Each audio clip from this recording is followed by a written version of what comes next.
historia acontece en una tranquila población de Las Rejas, ubicada en la periferia de Santiago. Sus protagonistas son gente común y corriente, personas de trabajo que conforman en apariencia una familia de esfuerzo y connotada entre los vecinos como individuos modestos y por sobre todo humildes. Sin embargo, y quizás aquí está la gran enseñanza, a través de ella podemos entender mejor al prójimo y por sobre todo ponernos en el lugar del otro. Ejercicio que sin duda, más allá de opinar y tomar partido, lo importante es consignar este relato verdadero como un hecho que nos debe hacer reflexionar profundamente. Esta familia, compuesta por don Eladio y su esposa Regina, tiene más de 30 años de casados, tiempo durante el cual tuvieron 5 hijos, hoy entre 7 y 18 años. Él trabaja como carpintero y ella es ama de casa. Claramente el dinero que él obtiene es escaso y a veces incluso muy intermitente. Ante este escenario, los dos mayores, Víctor y Blanca, debieron en cierto modo abandonar sus estudios para conseguir un oficio rentable que les permita cooperar con los gastos de la casa. Sin duda ellos viven una situación que bordea con la pobreza. La señora Regina es una mujer menuda pero muy enérgica. Es la autoridad en la casa. Y si no fuera por su presencia, el sentido de familia habría sido un verdadero fracaso. Eladio ya da muestras de cansancio. Cada vez se enfrenta a sus labores con mayor desidia y abulia. Desde hace muchísimo rato que se ha refugiado en el alcohol. De este modo justifica sus fracasos. Esta adicción poco a poco le ha hecho cambiar su conducta y lo convierte en una persona irascible, obcecada y hasta violenta a veces. Llega tarde, con unas copas en el cuerpo y siempre cuestionando. ¿Y dónde están todos?, dice Eladio alzando la voz en demasía. Ya están acostados, si te refería a los cabros, responde Regina, haciéndole notar que ya es demasiado tarde. ¿Y por qué no vienen a saludarme? Ay, pero ¿cómo se van a levantar para que te vengan a saludar? Seguramente ya deben estar durmiendo. ¿Sabéis qué horas son?, subraya ella como para que se dé cuenta que no está consciente de lo que está diciendo. ¿Y qué importa la hora que es? ¿O que no me queréis dar comida? No es que no te quiera dar. Son las 1 de la mañana, viejo. Pensé que ya habías comido. Eladio no puede soportar que el carácter de su mujer lo supere y demora solo segundos para llenarla de garabatos y hasta darle un empujón, a objeto de que se meta en la cocina y le prepare algo.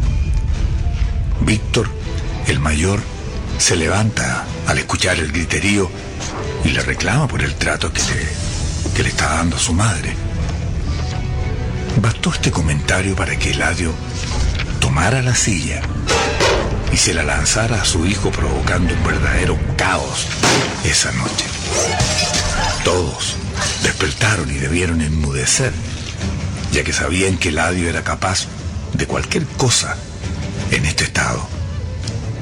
Los dos menores se aferraron a la falda de su madre, Regina, e imploraron con llanto que su padre, por favor, se calmara. Esta escena se repetía por lo menos 2 veces por semana. Todo esto desde que este hombre literalmente se había convertido en alcohólico.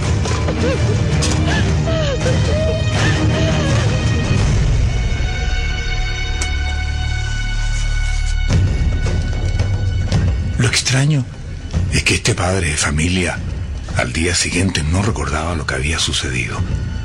Por supuesto, temiendo las consecuencias, ninguno de sus hijos, ni menos su esposa, le hacían mención a su conducta nocturna.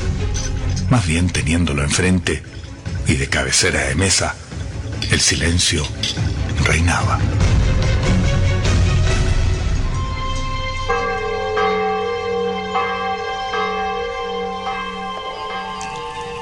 Blanca, esta joven de más o menos 15, 16 años, era muy religiosa y acostumbraba a ir a misa en el convencimiento que el diálogo espiritual que lograba tener en el templo podría darle un vuelco positivo a su entorno. Muchas veces su confesor supo el drama que vivía en su casa, y seguramente el sacerdote, en el compromiso de respetar el secretismo de sus comentarios, no sabía cómo ayudarla. Si bien la señora Regina era una mujer dura, rigurosa y hasta mal genio, sus hijos se apoyaban en ella para superar las duras instancias que sufría la familia con la escasez económica y la conducta de Eladio. A menudo el comportamiento violento de este hombre fue tema entre ellos.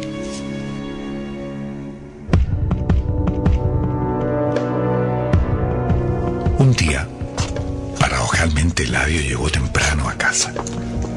Víctor y Blanca estaban en sus trabajos y los tres menores aún no llegaban de la escuela. De modo que la señora Regina estaba completamente sola. Este hombre nuevamente venía con unas copas de más y con la noticia que había sido despedido de su trabajo. Era lo único que faltaba, acotó Regina con malestar. ¿Y qué tanto? Pa' la cagá que me pagaban, respondía él con ironía. Pero es que no te das cuenta que si no traes plata, nos va a faltar para mantener la casa. ¿Y qué? ¿Y estos otros acaso no están trabajando? Eladio y ellos están estudiando en la noche y están haciendo lo que pueden. Por eso no reciben mucho dinero. Ya estoy cansado de mantener a zánganos, dijo Eladio con rabia. ¿Y por qué te echaron? El jefe me dijo que andaba curado. ¿Y acaso mentira?, señaló ella. Igual hago mi trabajo, que es lo que importa. ¿Cuántas veces te dije que eso te podía pasar si no dejabas de tomar?, agregó Regina. Yo tomo cuando quiero. Para eso, la plata es mía. Siempre hablas como si fueras solo. ¿No te das cuenta que tenemos 5 cabros que mantener? Ya, prepárame algo para comer mejor. No tengo nada que prepararte, dijo ella. Dame algo para ir a comprar a la esquina. ¿Y lo que te di ayer?, recalcó Eladio molesto. ¿Qué te pasa a ti? ¿No me das un centavo hace más de una semana? Para tu información, estamos viviendo con lo poco y nada que traen los chiquillos. Prepárame algo, te dije. ¿Pero estáis sordo, Eladio, además de borracho? Te estoy diciendo que no tengo plata para comprar. Eladio se hurga en los bolsillos y luego agrega. ¿Y vos estás hueona que no me entendí? No tengo, ¿oíste? No tengo. Entonces muérete de hambre, reclamó Regina, yéndose al dormitorio y dejándolo solo en el comedor. Eladio se llenó de ira con la conducta y las palabras de su mujer y salió tras ella. La agarró del pelo y sin asco la lanzó al piso para luego pegarle patadas hasta dejarla casi inconsciente.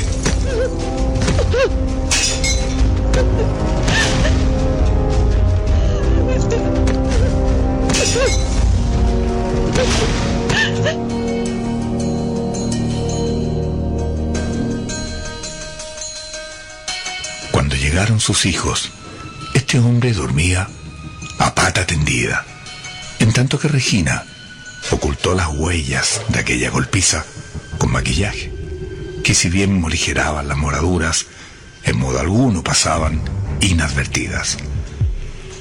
Fue Blanca la que se dio cuenta y la obligó en cierto modo a contar la verdad. La casa se inundó de tristeza y dolor. La situación con un padre alcohólico y castigador se hacía cada vez más insostenible. Todos, sin excepción, daban aquí su opinión y se advertían a sí mismos que esto no podía continuar así.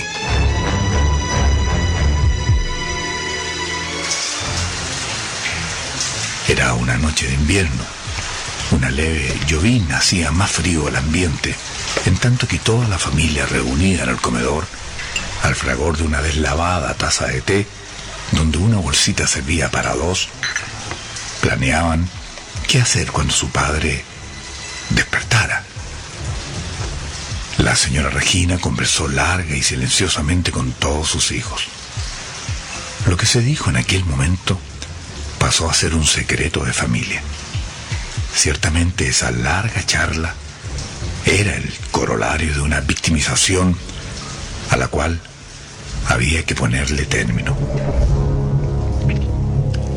Alrededor de las 12 de la noche, cuando la calle se inundaba de silencio y las luces de las casas comenzaban a apagarse, comenzó en el hogar de la señora Regina una puesta en escena que superó todo lo imaginable.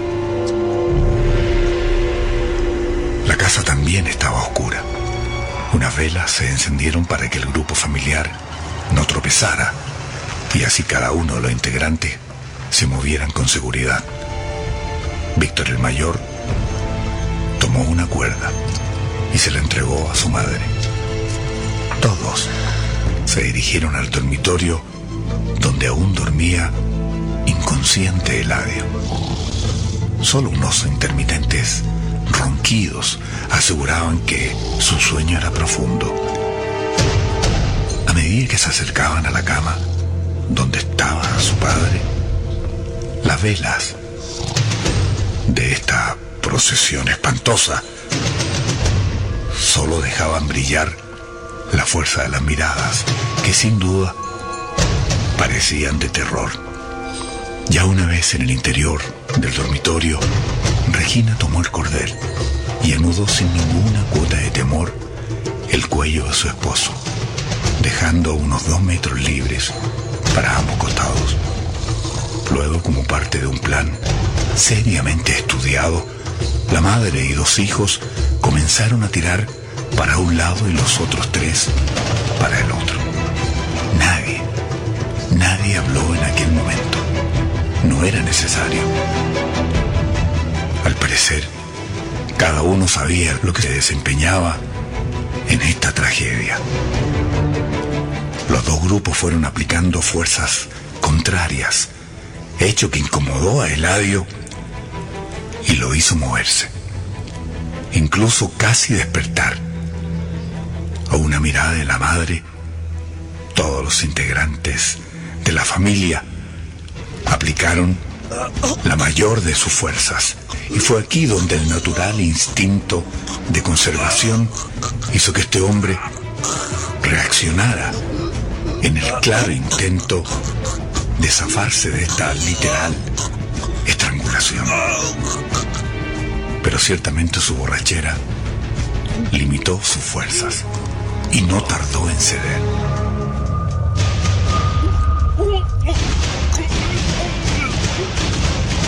Abrió sus ojos por última vez, como para apreciar quizás el increíble escenario en el que había sido expuesto, o a lo mejor para identificar uno a uno el rostro de sus eventuales verdugos. Fue un hecho que no tiene precedentes. Más allá de la conducta de este hombre, el castigo que recibió excedió todo rasgo de humanidad.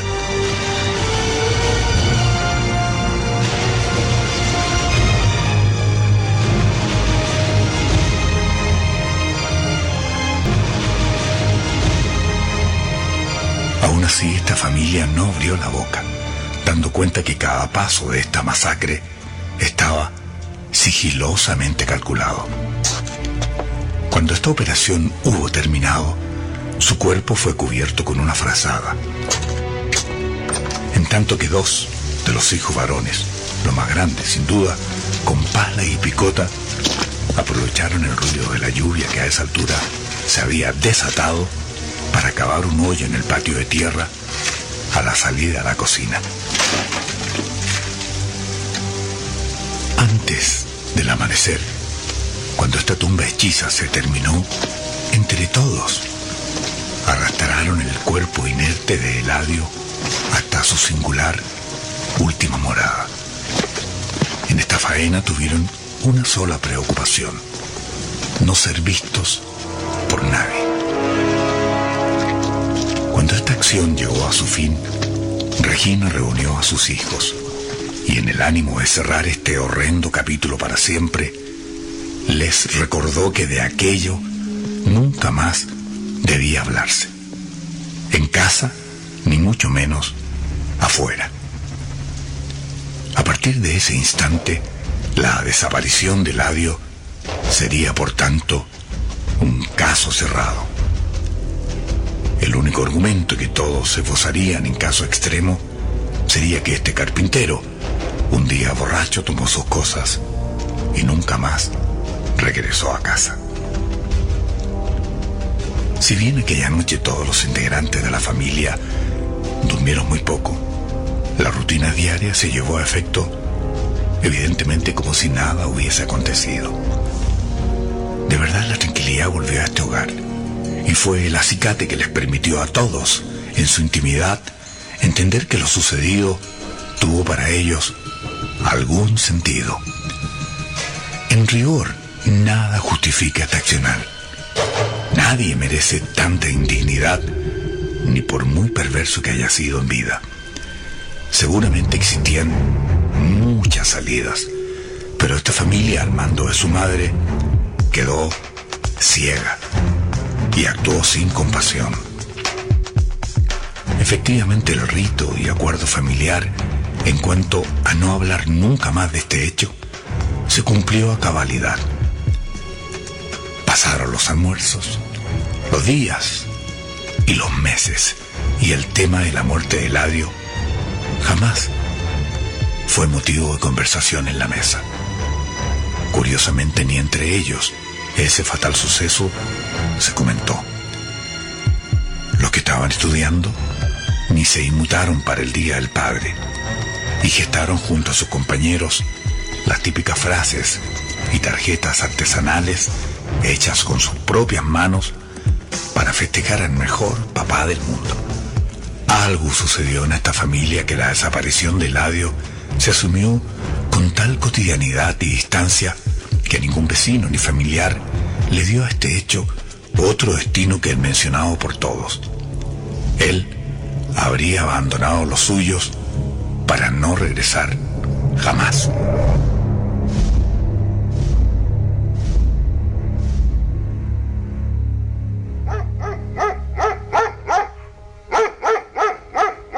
La propia señora Regina nunca acusó delicadeza, ni menos remordimientos, cuando a diario desechaba la comida que luego tiraba al perro de la casa en el mismo lugar donde yacía el cadáver de este hombre, del ex padre de familia.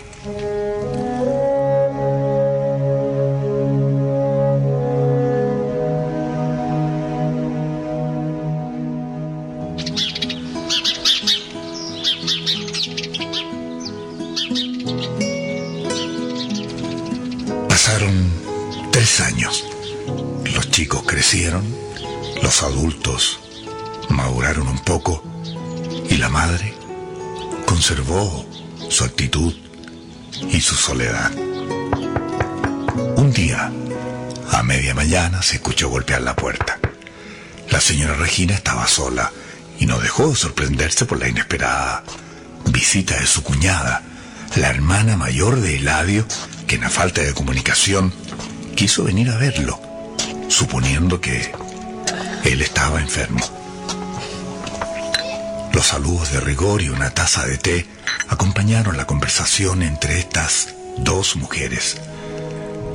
Un día llegó borracho, repartió garabatos a todos, tomó sus cosas y se fue. Tú lo conoces, dijo Regina. Yo pensé que cuando se le quitara la borrachera iba a volver como lo hacía a menudo, pero enteró 3 años y ni siquiera una tarjeta para sus hijos hemos recibido, dijo esta mujer. Qué extraño, respondió Laura, su hermana. Él no es así. Si no estaba con ustedes, lo primero que hacía era irse a la casa mía. Pero por allá ni se asomó. El trago los pone así, añadió Regina sin que se le moviera ni un músculo de la cara por complicidad con su desaparición. ¿Y diste aviso a la policía?, preguntó Laura. ¿A la policía? ¿Y por qué? A lo mejor le pasó algo. Se habría sabido, dijo Regina con frialdad. ¿Pero no te parece raro que no se haya sabido nada de él en tanto tiempo?, dijo Laura. A lo menos habría que dar un aviso para que la policía lo busque, ¿no? No sé si tenga ganas de hacer eso, comentó Regina. Un compañero de trabajo me dijo la otra vez que parecía que él tenía otra mujer.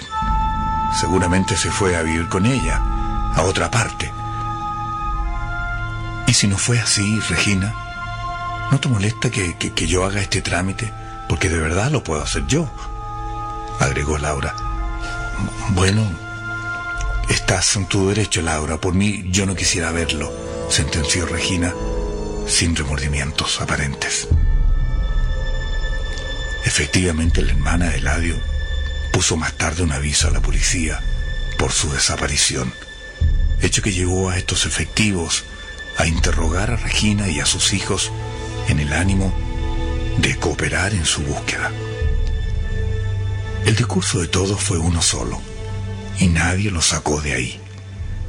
La declaración pareció tan certera que la policía se fue de la casa sin sospechar en lo más mínimo que estaba nada menos que enfrente de los verdaderos responsables de la desaparición de este padre de familia. Al cabo del tiempo, aquella denuncia, debido a que la policía no pudo dar con el paradero de Eladio, la justicia lo declaró presuntamente muerto. Esto significaba que podrían darle, a partir de ese instante, una sepultura simbólica y llevar adelante trámites en función de su desaparición legal. La vida de esta familia continuó sin novedad en este sentido. El trato hecho aquel día que le quitaron la vida a su padre se cumplió de tal manera que todos los integrantes se creyeron su propia mentira y en ese orden echaron figurativamente bajo la alfombra cualquier sentimiento de culpa que pudiera agobiarlos.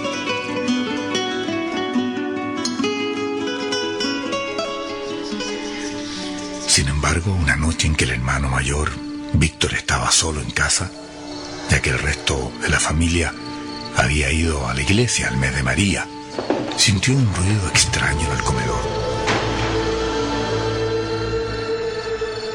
Cuando se asomó en la creencia que habían llegado todos, se levantó, pero se dio cuenta que no había nadie. No obstante, llegando allí, percibió unos pasos de alguien que merodeaba en la cocina. ¿Quién anda ahí?, preguntó con algo de temor. No hubo respuesta, pero los pasos continuaron siendo evidentes. Víctor esta vez se atrevió a ir tras ellos, pero tampoco encontró a nadie visiblemente. Sin embargo, la puerta de la cocina, que él mismo había cerrado hace algunos minutos, ahora estaba abierta y aún conservaba un leve movimiento por el impacto de la repentina y brusca cerrada.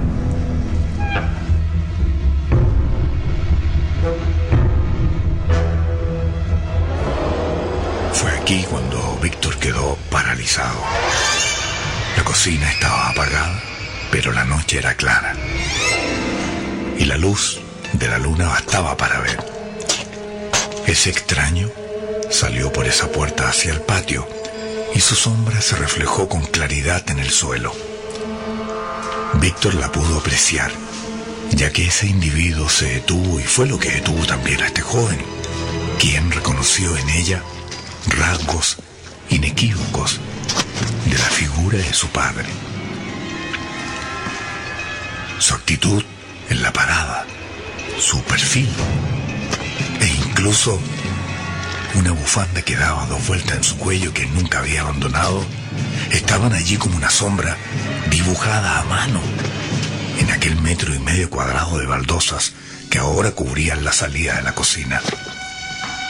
El lugar exacto donde él y su madre y sus hermanos hace años habían enterrado a Eladio.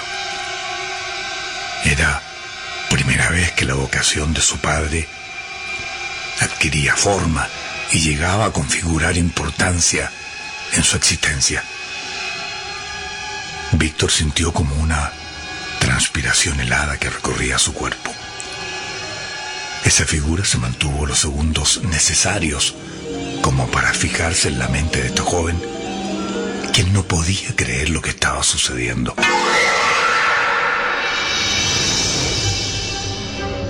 Luego esa sombra desapareció lentamente y junto con ello Víctor recobró la conciencia y tuvo fuerzas para ir tras ese aparente ladrón que había generado como una bofetada el recuerdo de su padre muerto en él.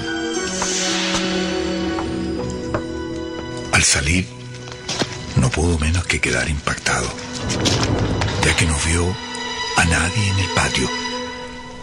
Y lo que es más, por ese sector de la casa no existe salida alguna hacia afuera, a menos que esa persona haya tenido tiempo para saltar a la casa del vecino por una bandereta de cemento de 1,80 m. Esa posibilidad era sumamente improbable, ya que los perros que tiene don Pancho son grandes y ladran al menor ruido.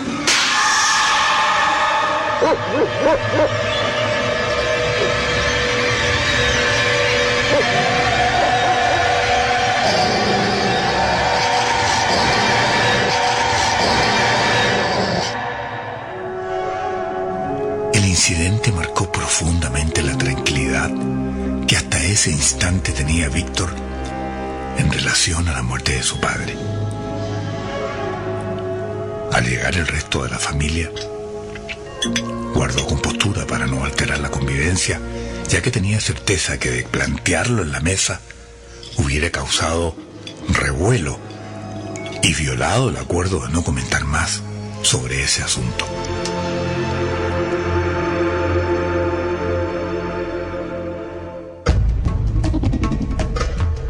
Sin embargo, al día siguiente, cuando ambos hermanos salieron temprano a tomar el bus para sus respectivos trabajos, Víctor se atrevió y le contó a su hermana Blanca ese increíble suceso.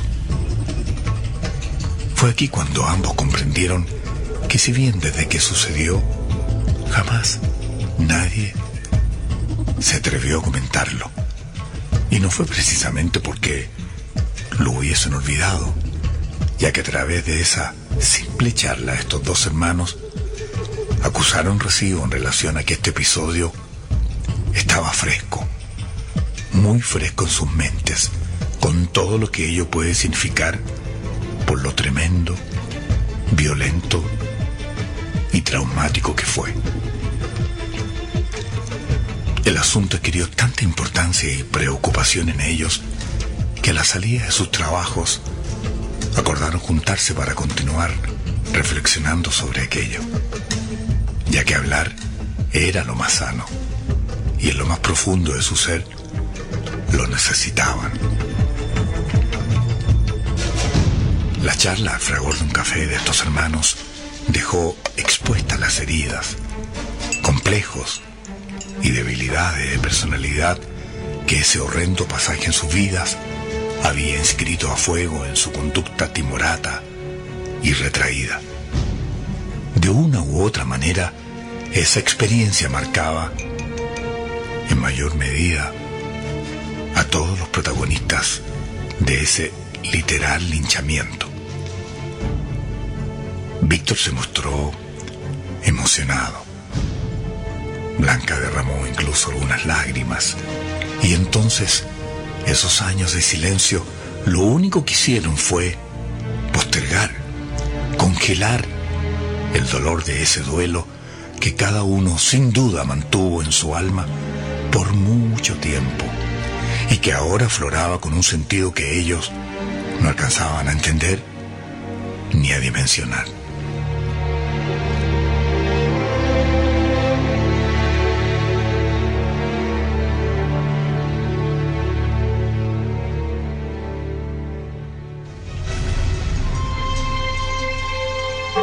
Al domingo siguiente, Blanca acudió a la misa más temprano que de costumbre. En principio tuvo la intención de desahogarse a través del acto de confesión. Y desde luego se descargó de sus pecados ante el sacerdote. Llegado el momento de tocar el tema y de exponer esta verdad, a último segundo prefirió continuar guardando silencio. Fueron años difíciles. Cargar con el peso de la muerte de su padre fue un calvario para todos. Y lo que hasta ahora había sido un secreto perverso, hoy golpeaba con brutalidad en ellos, como buscando una explicación.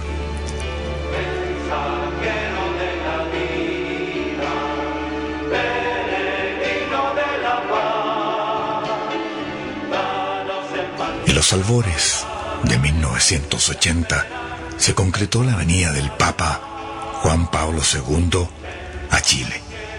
El mundo religioso se revolucionó con la llegada e incluso laicos, ateos, agnósticos y devotos de otras creencias subrayaron la presencia del Santo Padre en nuestras tierras. Blanca se inscribió en la iglesia de la población para participar activamente en todas las actividades donde el Papa tuviera planeado asistir. Fueron días especiales, de vigilia, de oración, de reflexión y de gracias para los cristianos, y Blanca era una joven de profunda fe católica. Regina, su madre, muy cautelosa de sus amistades, tuvo siempre especial cuidado en dejar mucho tiempo fuera del yugo familiar a esta joven, quienes hasta ahora, tal cual sucedió también con Víctor y ciertamente con el resto de los hermanos menores, eran silenciosamente vigilados en sus salidas, en sus lugares de trabajo y particularmente con sus eventuales amistades, que a decir verdad eran muy reducidas, casi nulas.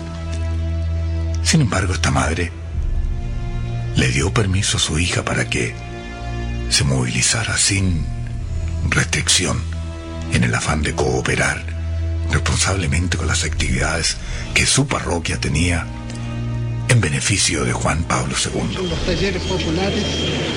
Ah, bien. Muy hermoso. Apoya la organización. La televisión expuso toda su capacidad técnica y humana para cubrir su venida desde su llegada hasta el último minuto que estuviera en nuestro país. Precisamente a través de las pantallas de la televisión, Blanca apreció el aterrizaje del avión que lo traía a Chile. Acto seguido, corrió a la Alameda con las rejas para ver la caravana que lo traía a la ciudad. Un mar de gente lo esperaba allí, con flores, pancartas, afiches, y entre ellas, solitaria en la multitud, estaba esta joven.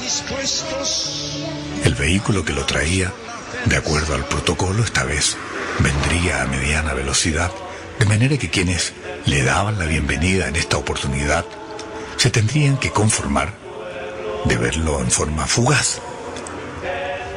El Santo Padre, de pie en el llamado popularmente Papamóvil, se levantó y alzó la mano al ver un callejón multitudinario de gente apostada a las orillas de la Alameda. A partir de ahí, sin duda era el pueblo que le daba la bienvenida, y los cánticos elevaron su tono y volumen para hacerse escuchar. Era un momento único para los católicos y no menos significativo también para quienes no lo eran. Blanca de a poco fue ganando espacio para acercarse de alguna manera a la primera fila cuando el Santo Padre pasara enfrente de ellos. Por alguna razón fortuita, sin duda, el vehículo que los trasladaba a la ciudad, precisamente en la intersección de la Alameda con las rejas, se detuvo un poco, para planificar seguramente de mejor forma la estrategia de seguridad ante el mar humano de feligreses que lo estaba esperando. De modo que los que estaban allí apostados en la esquina, entre ellas Blanca, tuvieron por unos segundos el beneficio de apreciarlo con más detenimiento en esos momentos. Fue precisamente aquí donde esta joven, una entre miles que estaban a su alrededor, sintió de pronto que el Papa Juan Pablo II había fijado su mirada en ella.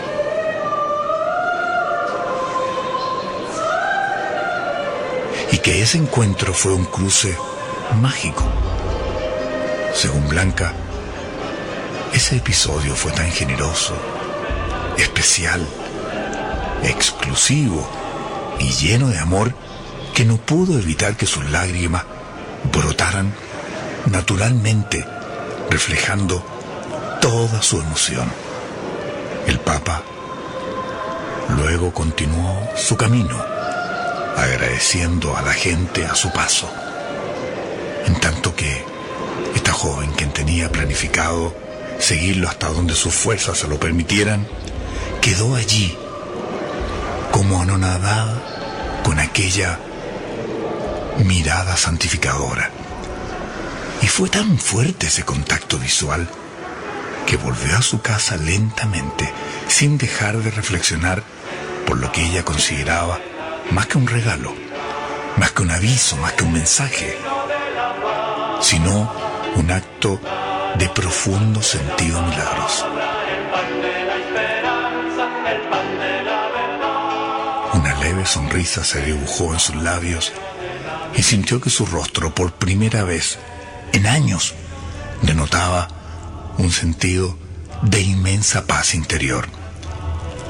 A partir de ese pequeño hecho, pero a la vez inigualable experiencia en su vida, ella había cambiado.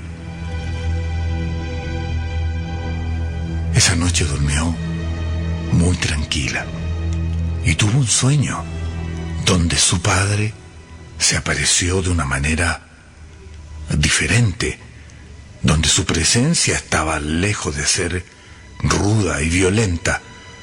Apareció como ese hombre cariñoso y afectuoso de los primeros años, antes que el alcohol hiciera presa de él.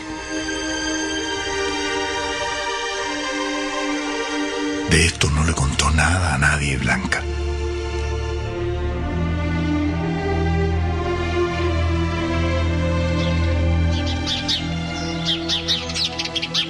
A la mañana siguiente, esa mirada del Papa que caló hondo en su ser, ella lo interpretó como una fuerza superior que estaba lejos de ser gratuita. Fue por eso que esa mañana apenas, reitero, se levantó, fue hasta la puerta de salida de la cocina, donde enterraron a su padre, y se persignó, oró en silencio, y en cierto modo se comunicó con él. En nombre de todos los integrantes de la familia, le pidió allí disculpas y se comprometió en darle a partir de ese hecho, por cierto, concordando con el relato que le compartió su hermano Víctor, una digna sepultura. Este íntimo compromiso significaba ni más ni menos que desenterrar definitivamente a su padre de ese lugar donde desde que murió todos, sin excepción, pisaban a diario esta circunstancial tumba donde, sin dimensionar el grado de indignidad, todos los restos de comida que más tarde se comían los perros eran lanzados sin asco a ese espacio donde hace años y en un acto sin precedentes su propia familia le había extinguido su vida para siempre.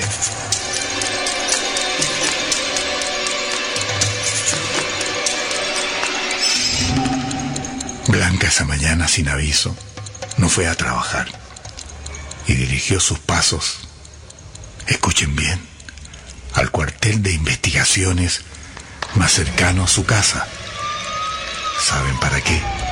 Para estampar allí una denuncia. La policía escuchó con atención su declaración.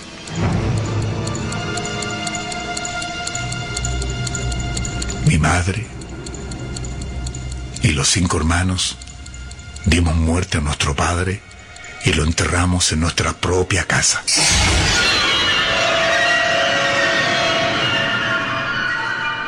La declaración sorprendió a quienes se la tomaron y en solo segundos el cuartel se revolucionó. De inmediato se dispuso de los efectivos necesarios para que acompañaran a esta joven al sitio del suceso.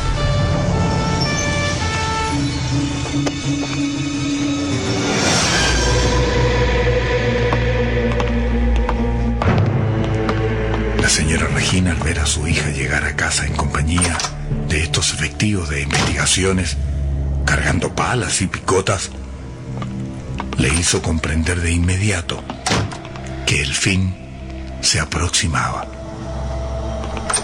Sin contradicción alguna, la faena de desentierro y comprobación de ese hecho que hasta ese momento había pasado impune se llevó a cabo casi sin dramatismo.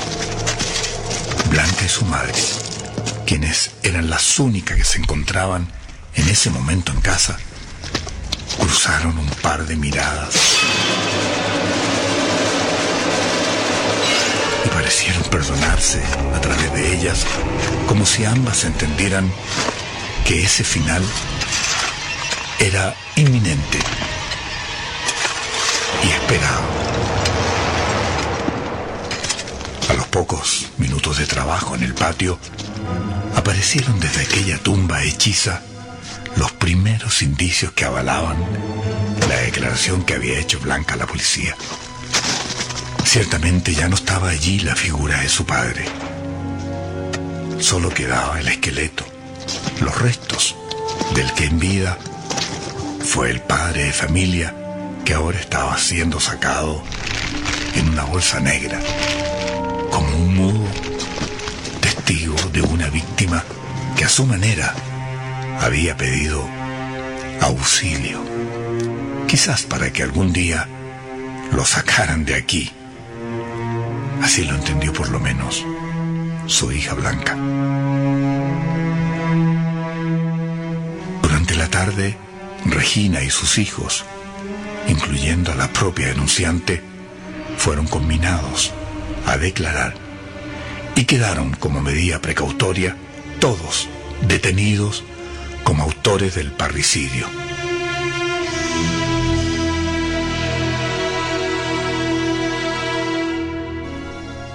Tres días después, los hijos fueron dejados en libertad condicional, mientras el juez que llevaba la causa se zambullía en un caso único hasta ese entonces en la historia delincuencial de nuestro país.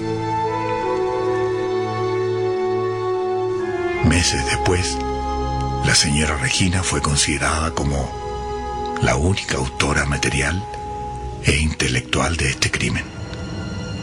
Los 5 hijos fueron absueltos de aquella responsabilidad, ya que se consideró que ejerció sobre ellos todo su poder de madre para involucrarlos en este oscuro episodio.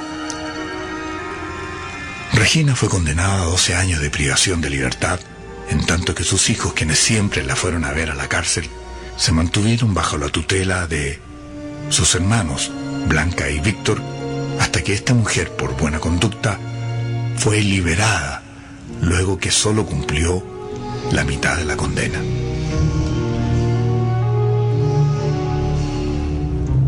A pesar que el círculo perverso de este drama se cerró, Los 5 hijos de este matrimonio tuvieron que acudir durante un largo tiempo al psicólogo, ya que todos presentaban serios trastornos de su personalidad por haber callado tanto tiempo la responsabilidad en la muerte de su padre.